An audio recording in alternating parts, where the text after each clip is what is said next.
Pessoal, então, bom dia mais uma vez a todos e todas.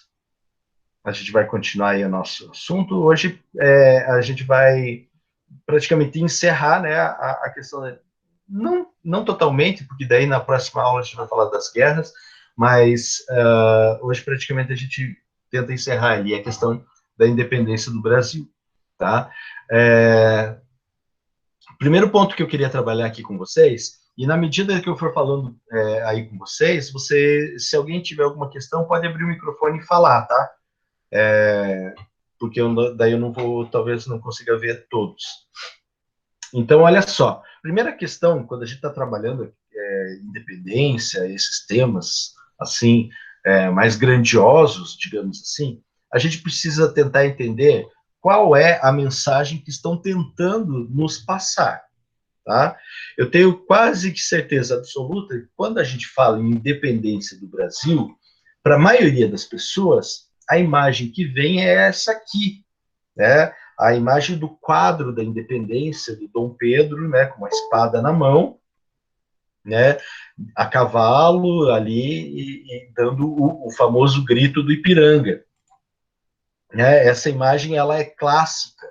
Por mais que a gente tenha ouvido as histórias, né, que tentam desconstruir essa imagem, né, ela é uma referência, né? Por mais que você tenha tido lá, você ouviu, né, o teu professor lá do nono ano, do oitavo ano, ele chegou e falou: ah, não, mas o Dom Pedro não estava num cavalo, estava numa mula. Ah, o Dom Pedro ele estava com diarreia no dia, tal, tal, tal, tal.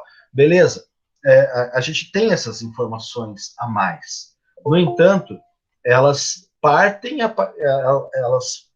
de um princípio, né, de uma imagem, tá? Então, a nossa memória, ela é feita a partir, né, tanto daquilo que nós vivenciamos, quanto daquilo que nós recebemos, nós ouvimos, nós vimos, né? E a parte da imagem na história, ela é muito importante, né? Porque a imagem, ela é fixa. Se eu falar 1000 coisas aqui para vocês, vocês vão fixar aí, quem sabe, 20, tá? Mas se eu mostro uma imagem para vocês, essa imagem fica na mente, né? E isso foi muito forte no século XIX, né? Onde nós estávamos construindo a história do Brasil. Final do século XIX, né? Precisava dar um sentido de unidade ao país, né? E aí começou a ser construída a nossa história a partir de fatos, né? Que aconteceram de fato, né? E essas histórias, algumas, elas têm a sua lógica, às vezes, ela é direcionada, logicamente, de acordo com aquele que está contando a história. Tá? Então, por isso que nós temos aquilo que a gente chama de história do vencedor, né? A história, quem está contando foi quem venceu a guerra, venceu a batalha, venceu a eleição, e tem a história dos vencidos, né? Que é uma história, muitas vezes, vista de baixo. Tá? Então, lembrar da importância da questão das imagens do processo histórico. Tá? Esse quadro aqui que eu mostrei para vocês, né, que é o Independência ou Morte, o nome do quadro, ele foi pintado, né, 66 anos depois do que aconteceu a independência.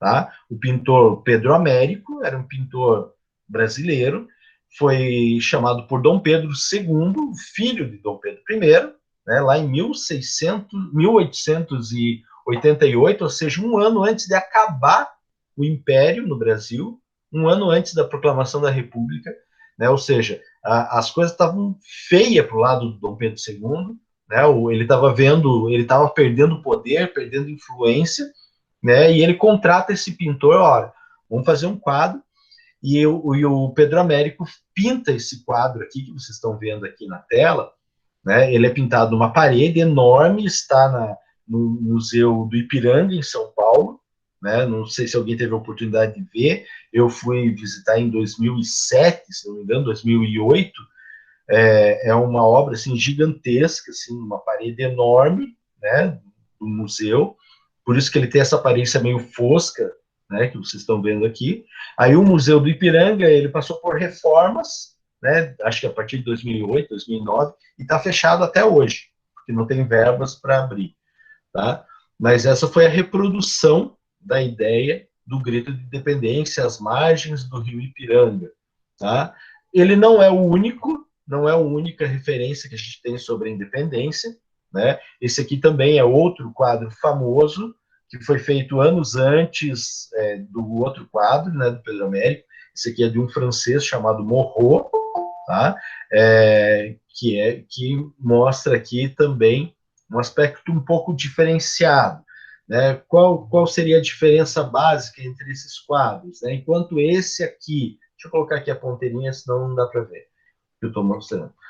Enquanto esse aqui, né, do Pedro Américo, né, ele tem uma visão elitista, né, ele foi pintado, encomendado pelo filho do Dom Pedro. Né, e fala, ó, então mostra lá meu pai como um herói da nação, né, cercado por soldados, né, pessoas que lutaram pela nossa nação. Então tem todo esse discurso. Né? O outro quadro já tem um apelo diferenciado. Ele já tem um apelo diferenciado. Né? Já coloca ele no mesmo plano que as outras pessoas, tá? Criança, gente pobre aqui, né? Os soldados já estão mais de longe. Né? Então, os dois são baseados, né, numa visão de mundo diferente, né, e que não corresponde exatamente com a verdade do que aconteceu, né, mas é uma representação. Ah, então, professor, esses quadros são lixo, porque eles falam é mentira. Não, não é bem por aí. É porque o momento que o artista, né, e o contexto em que ele vivia, se expressava. Né? Então, quando você está assistindo um filme, um seriado, ouvindo uma música, lendo um quadrinho, né, lendo um livro, tudo isso são representações de uma realidade. Né? Vocês estão olhando uma realidade sob a ótica do artista que pintou, que escreveu, que compôs, que vocês entenderam? Então, assim, eu não posso dizer que a música do Chico Buarque ela é mentira e a música do Gilberto Gil é verdade. Não, são autores diferentes que viram o mesmo tema sob focos diferenciados, tá? Então, muita gente vem com aquela ideia, assim, com aquele papo, na minha época contavam a história tudo errada, né? Na minha época não falavam como que foi a história de verdade. Não, não é isso. A história sempre é a mesma, só que os enfoques é que eles são diferenciados a respeito de um mesmo tema. Tá? No final desses slides, e eu já coloquei isso lá no Classroom para vocês vão ver alguns links que falam sobre as comparações das imagens, os erros históricos que tem, principalmente nessa imagem aqui do Pedro Américo, tá? Então, dá uma olhadinha no link lá, que é bem interessante, tem algumas questões bem boas para vocês verem, tá? Esse tipo de pintura, né, como o do quadro do Pedro Américo, ele era uma pintura comum na época, do século XIX, tanto que o Pedro Américo foi acusado de plágio dessa pintura aqui, ó, que foi feita antes, lá na França. Vejam como lembra, né, o quadro. Isso aqui é a batalha que o Napoleão venceu. Ele mandou pintar um quadro para representar a batalha. E esse quadro aqui, para alguns especialistas, foi o quadro no qual o Pedro Américo se inspirou para fazer o nosso quadro de independência. Veja só. Professor, Oi, pode falar. posso fazer uma pergunta sobre o quadro de dependência do Pedro lá? Você pode voltar para ele? Volto. Porque você está no de Napoleão. Pode É falar. basicamente o seguinte: tem a galera lá em cima no morro, tem uma galera dos boi aí, e tem um soldado aí vestido de branco. Certo. Esses são soldados portugueses ou de Pedro? Então, veja, na época, o nosso exército brasileiro era minúsculo, era muito pequeno. Então, o imperador, o Dom Pedro não era imperador ainda, ele era príncipe regente. Então, o exército era formado por uma boa parte de portugueses e uma parte de brasileiros, era misturado. As altas patentes, né, os chefes, né, militares, general, coronel, enfim, as altas patentes, eram portugueses, tá? Eles eram fiéis ali, nesse contexto, ao Dom Pedro, que, por sua vez, era o filho do Dom João VI. Então, esses carinha aí estão apoiando o Pedro, porque foi a pergunta da minha vida toda, eu nunca entendi. Eles estão o quê? Apoiando a Pedro? Tipo, tamo junto. Estão junto, não. Ok. Isso é um símbolo de apoio, tá? É um símbolo de apoio, um símbolo de que, vamos para a guerra, se você falou independência ou morte, estamos juntos. Okay. Né? Tá? Essa é a lógica. Reparem na imagem que todo mundo está olhando para o Dom Pedro. Pode ver. Deixa eu pegar minha ponteirinha aqui de novo.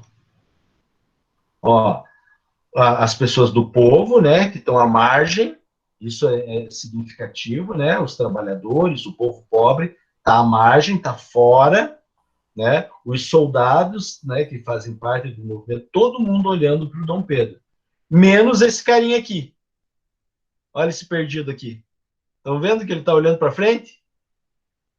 O pessoal que faz estudo da iconografia, né, dos quadros, falam que esse é o próprio Pedro Américo, o autor do quadro, se retratando na obra. Então ele está olhando para frente para mostrar que ele não faz parte do processo histórico, tá? Mas ele sempre se colocava nas pinturas, tá? Mas muito boa a tua pergunta, João. Então, esse quadro aqui, né, o quadro no qual provavelmente foi inspirado, né, o quadro da Independência, né, o que era uma tendência na época. Né? Esse é um quadro norte-americano, né, mostrando a travessia do Delaware, aqui, George Washington. Né? Então, vejam a ideia da centralidade da nação, do herói nacional. Né? Então, esse é um quadro que poderíamos dizer que também é mentiroso. Né, o general do exército americano, que ia ser o primeiro presidente dos Estados Unidos. Você acha que ele ia estar atravessando num botezinho desse? Tá? Não fazia sentido. Né? Outra coisa que não fazia sentido, as pessoas estarem vestidas assim. Isso aqui é um lago que congela, que chega a temperaturas de 30 graus, 20 graus abaixo de zero. Não iam estar de boas aqui, ia estar todo mundo encolhido num canto, casacado, né? Mas a questão não é ser mentira ou ser verdade, mas a mensagem que o quadro pretende passar, tá? Então, olha só, isso a gente chama de alegoria, é quando você quer transmitir uma mensagem, tá? Os quadros, as obras de arte não necessariamente precisam retratar exatamente o que foi. Porque se fosse retratado o que foi, Dom Pedro estaria numa mula, que é o animal que se usa para fazer grandes viagens, né, que ele estava fazendo de São Paulo para Rio de Janeiro. E eles não estariam com esses trajes, jamais. Né, não tinha tantos soldados assim, né, acompanhando a comitiva. Né, provavelmente eles estavam tudo com roupa bastante simples, bastante surrada, uma roupa que os caras já estavam há mais de 5 dias na estrada. Tá? E sem contar que Dom Pedro, de fato, comeu umas porcaria lá em Santos, né? Estava passando mal, né? E ele já tinha ido parado 8 vezes, né? Por causa da caganeira, e ele parou aqui no Riacho Ipiranga para poder se aliviar, né? Como diz os cronistas, isso não é uma invenção, isso é fato, foi registrado por diferentes pessoas que estavam presentes no dia, né? Ele parou ali para, né, dar uma aliviada, a sua 8ª parada, e ali se encontraram, né, com os mensageiros que vinham do Rio de Janeiro trazer as cartas para ele, tá? Mas aí eu já chego aí nessa questão com vocês. Então, o contexto, né, já falei em outras ocasiões para vocês, né? O contexto é que Portugal estava em crise econômica, crise militar, né? Quem ficou lá em Portugal estava tendo que obedecer ordens de generais ingleses, tá? Havia uma elite portuguesa em Portugal que precisava reativar o seu comércio, suas negociações, Então, tudo que eles tinham em mente é: vamos recolonizar o Brasil. A gente precisa trazer novamente eles para eles só comercializarem com a gente, porque a gente está perdendo dinheiro, porque eles estão comercializando direto com a Inglaterra, com a França, com outros países. Tá? Então, havia essa necessidade dos portugueses de recolonização para que houvesse uma recuperação econômica. Tá? Em meio a esse caos que Portugal estava vivendo, né, a elite portuguesa em Portugal faz uma revolução de caráter liberal. É a Revolução Liberal do Porto. O que é uma revolução liberal? É uma revolução nos mesmos moldes da Revolução Francesa. O que a Revolução Francesa fez? Tirou o rei, a burguesia assumiu o poder. Só que a maioria dos países, para além da França, eles não fizeram uma revolução exatamente igual à França, eles fizeram mais parecida com a Inglaterra, em que o rei continuou sendo rei, tá? Mas quem mandava agora era o parlamento. Lembram que isso aconteceu na Inglaterra? O rei reina, mas não governa. Quem governa é o parlamento. No caso de Portugal, acontece essa revolução, a burguesia assume os poderes e só manda uma carta para o Dom João, que estava aqui no Brasil, falando: ó, seguinte, quem manda agora nessa bagaça é a gente, você pode até continuar sendo rei, a gente vai continuar te considerando como rei, mas você vai ter que assinar a Constituição em que você vai se submeter a ela. Tá? Esse parlamento português é chamado de as Cortes, ou as Cortes Gerais Extraordinárias da Nação Portuguesa. Esse é o parlamento. Tá? Cuidado, porque às vezes a gente confunde, né? Porque a gente fala da corte que estava aqui no Rio de Janeiro, né? A família real e toda a nobreza que estava com Dom João. Tá? Quando eu estou falando as cortes portuguesas, eu estou me referindo ao parlamento português, composto em sua maioria por representantes comerciantes da burguesia portuguesa. Tá certo? Nessas cortes, como na época o Brasil não era uma simples colônia, o Brasil era Reino Unido a Portugal e Algarves, essa era a nossa denominação na época, o Brasil ganhou direito a ter representantes nessas cortes. Então nós chegamos a ter mais de 70 deputados brasileiros, né? Só que desses, menos de 10 foram para Portugal para participar das decisões e tudo mais, mas nós tínhamos representantes da nossa elite brasileira nas cortes portuguesas em Lisboa. E uma das decisões dessas cortes, do parlamento, foi o retorno imediato de Dom João para Portugal. Tá? Foi uma ordem: ou você volta, ou você não é mais rei. Essa foi a decisão tomada pelas cortes. E Dom João VI pegou: então, beleza, então eu volto. Voltou em 1821, né? Dom João voltou para Portugal, mas deixou aqui o filho, né? O Dom Pedro, com 18 anos, ele tinha, a época que o pai dele voltou para Portugal, ele ficou com essa cara de quem tinha que fazer aula online, né, às 7 da manhã. Né? Olha só a situação da criatura. Então começa a haver um aumento da pressão desse parlamento em torno de Dom João, né, para que houvesse um processo de recolonizar o Brasil. Eles começaram a definir leis para que fossem cumpridas aqui no Brasil, tá? A ponto em que eles perceberam que o Dom Pedro aqui começou a se articular com a elite daqui, né, e a facilitar algumas medidas para os brasileiros, a ponto que ele passou a ser chamado de o brasileiro, né? Dom Pedro passou a ser chamado lá em Portugal, pelas cortes, o brasileiro. Traz ele de volta, porque ele aí no Brasil estava criando entraves para esse processo de recolonização do Brasil. Tá? O ano de 1822 vai ser marcado, então, pela independência, né? Mas acontecem várias coisas antes, né? Em janeiro de 22, Dom Pedro recebe cartas de que ele deveria retornar para Portugal, mas ele pega e bate o pé, né? Ele fala, ó, eu vou ficar, né? E não tem santo que me arrede daqui, né? Isso foi uma vitória para a elite brasileira, que estava fechando com Dom Pedro, tá?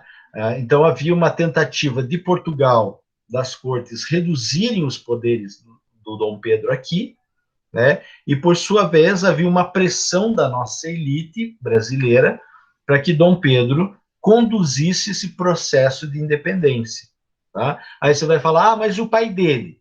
O pai dele já tinha dado a dica, falou, ó, dê a independência para eles antes que eles a tomem, tá? E lembrar que Dom João VI, nesse contexto, ele era um rei mais decorativo, não tinha poderes. Quem mandava na bagaça em Portugal era as cortes, era o parlamento, tá? Então havia grupos, né, partidos no Brasil, partidos políticos compostos pela elite, com ideias diferenciadas a respeito de uma independência. Você tinha no Brasil um partido português, né? O Brasil estava ligado a Portugal, então fazia sentido, né? Esse defendia a recolonização do Brasil. O Brasil voltasse a ser uma colônia de Portugal. O Partido Brasileiro, formado pela elite brasileira, obviamente, queria a independência de Portugal, né, o fim da colonização, mas queriam manter os seus privilégios, manter a escravidão, né, porque a maioria deles eram agricultores que dependiam, né, do trabalho escravo, e uma maneira que eles encontraram de manter o território unido era manter a monarquia, tá? Essa era o Partido Brasileiro. E havia lá uma minoria, né, o chamado Partido Liberal, que defendia o fim da colonização, né, a independência, e o fim da escravidão também, que foi o que aconteceu na maioria dos países da América.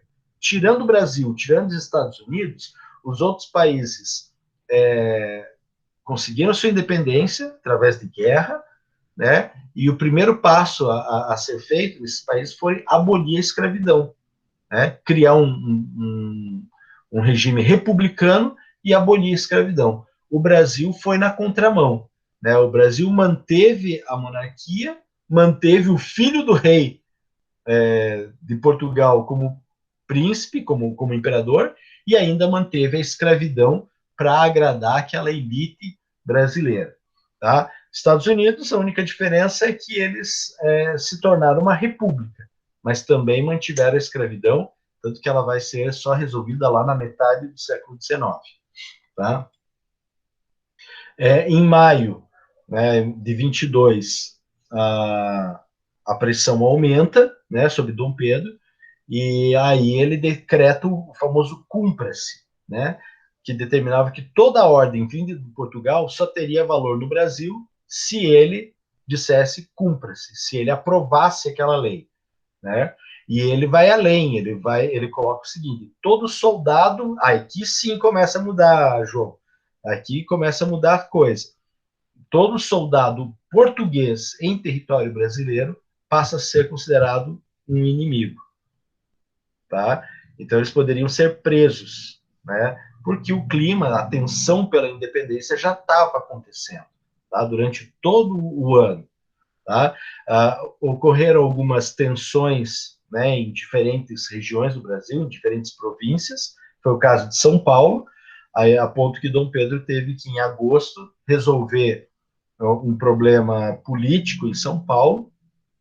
Nessa viagem, ele encontra, né, o grande amor da vida dele, né, que é a Domitila, né, a Marquesa de Santos, e aí ele começa uma história de amor com ela, né, que foi contada pelos livros, enfim, vários cronistas contaram como que foi isso, porque foi um relacionamento extraconjugal. Dom Pedro era casado com a princesa Dona Leopoldina, da Áustria, então era um casamento político, né? Então, como a maioria das nações europeias, enfim, As monarquias tinham os casamentos políticos, que eram casamentos arranjados. E os monarcas, né, tinham lá suas amantes. Então, isso era algo, entre aspas, meio que aceitável, mais ou menos, tá? Mas acontecia, né? E então a trajetória de Dom Pedro é interessante a gente conhecer, né? Rapidamente aqui eu coloquei as imagens, né? Os retratos de Dom Pedro ao longo da vida, né? Retratado por diferentes pintores, né? Vejo que ele morre muito cedo, ele morre com 36 anos, tá? E ele, com 24 anos, é que ele proclama a independência aqui no Brasil, né? É uma figura interessante, Dom Pedro, né? Porque ele, de fato, ele gostava do Brasil, ele tinha simpatia, mas ele tinha também simpatia pelo poder, pelo trono, e aí a gente vai ver nas próximas aulas as consequências disso. A independência propriamente dita, né, acontece em 7 de setembro, como eu falei para vocês, no retorno dele de São Paulo para o Rio de Janeiro, chegaram as cartas vindas das cortes que tiravam todo o poder dele aqui no Brasil, transformavam ele num governadorzinho subalterno a Portugal, né?